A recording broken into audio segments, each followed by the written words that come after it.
Quienes conocieron a las víctimas de tan terrible masacre dicen que el único error que cometieron los 12 jóvenes fue aceptar jugar un partido de fútbol en el que a cada uno se les prometió pagarle una suma irrisoria por divertirse.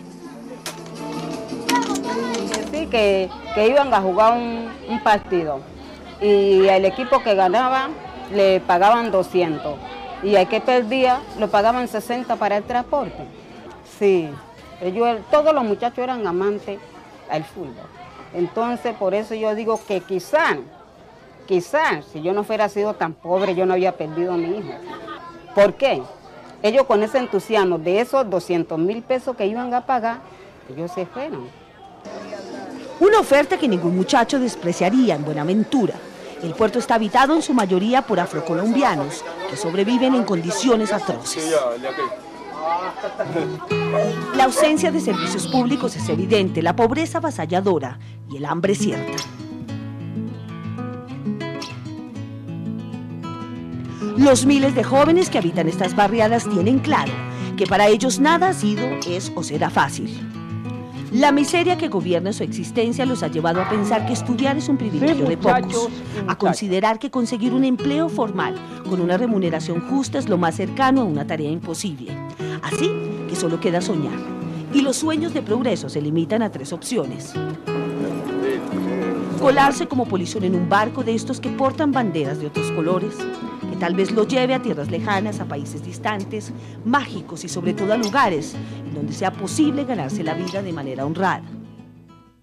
La otra posibilidad es convertirse en un artista famoso, o simplemente soñar con empujar un balón. Dicen las personas que se acercan al puerto que nadie está a salvo en tierra firme. Los homicidios ahora se cuentan por decenas. Exijo al gobierno colombiano que sea más condescendiente con las madres y con todas las madres de Colombia para que esto no quede impune. Lo que más aterra a los familiares de las víctimas es la posibilidad de que ahora, con la aparente desmovilización de los paramilitares, todos los crímenes de lesa humanidad cometidos por estas bandas de extrema derecha sean perdonados y sus crímenes sepultados en el olvido. Es necesario, antes de comenzar y de dar cualquier paso en un proceso de superación de la impunidad, es necesario desamordazar la voz de las víctimas. Y nosotros vemos que la voz de las víctimas continúa casi más que nunca amordazada. Las víctimas no pueden hablar sin correr altos riesgos.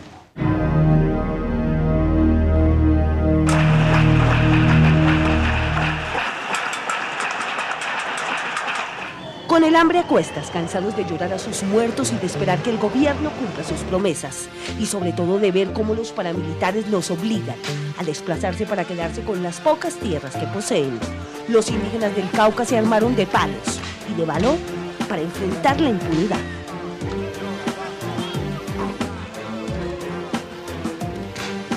Llevan 15 años tratando de que se haga justicia sobre la aterradora masacre que perpetró un comando paramilitar al servicio del narcotráfico en complicidad con miembros de la fuerza pública en Caloto, Cauca. Allí 20 indígenas fueron atados de pies y manos y luego asesinados con tiros certeros de fusil, pocos días antes de la Navidad de 1991. La misma tierra se sacudirá por la injusticia del hombre. Las comunidades indígenas tuvieron que llevar el caso hasta la Comisión Interamericana de Derechos Humanos para que el gobierno colombiano reconociera su responsabilidad en el terrible crimen. Como los indígenas se negaron a recibir dinero, el gobierno se comprometió con ellos a entregarles a modo de reparación 15.663 hectáreas de tierra plana. Hasta que hubo la masacre del Nilo, allí dijeron ya no vamos a dejar que verdad sigan estas acciones, que fue por culpa del gobierno, hubo esa masacre, y donde el gobierno se comprometió. Ese fue uno de yo creo que los acuerdos más grandes, que donde se habló ya que era de 15.600 hectáreas, dijo listo, sí, reconozco, han estado abandonados, y vamos a aportar en tierra y en los demás programas, no solamente era tierra, sino también los otros sectores, los otros programas. Pero no ha sido, ya que desde el 91 a esta fecha, ya va para 17 años. Las pocas tierras que les han devuelto están en la montaña y completamente erosionadas. Se necesitan millones de pesos para recuperar sus suelos. pero cada vez que han intentado hablar de justicia solo han recibido gases, metralla y disparos de fusil. Nos dieron 10 minutos que teníamos que salirnos de acá.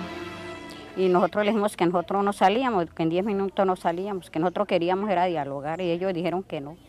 Y eso fue de una que ellos fueron tirándonos gas y de una ellos entraron allá y ya la gente pues al ver que nos tiraron gas pues al más nos tocó, como dice, con lo mismo tirarle a ellos. En esta protesta fue asesinado por la espalda un joven indígena que solo se defendía de la agresión del destacamento de la policía, que llegó a desalojarlos de la carretera que ocupaban pacíficamente.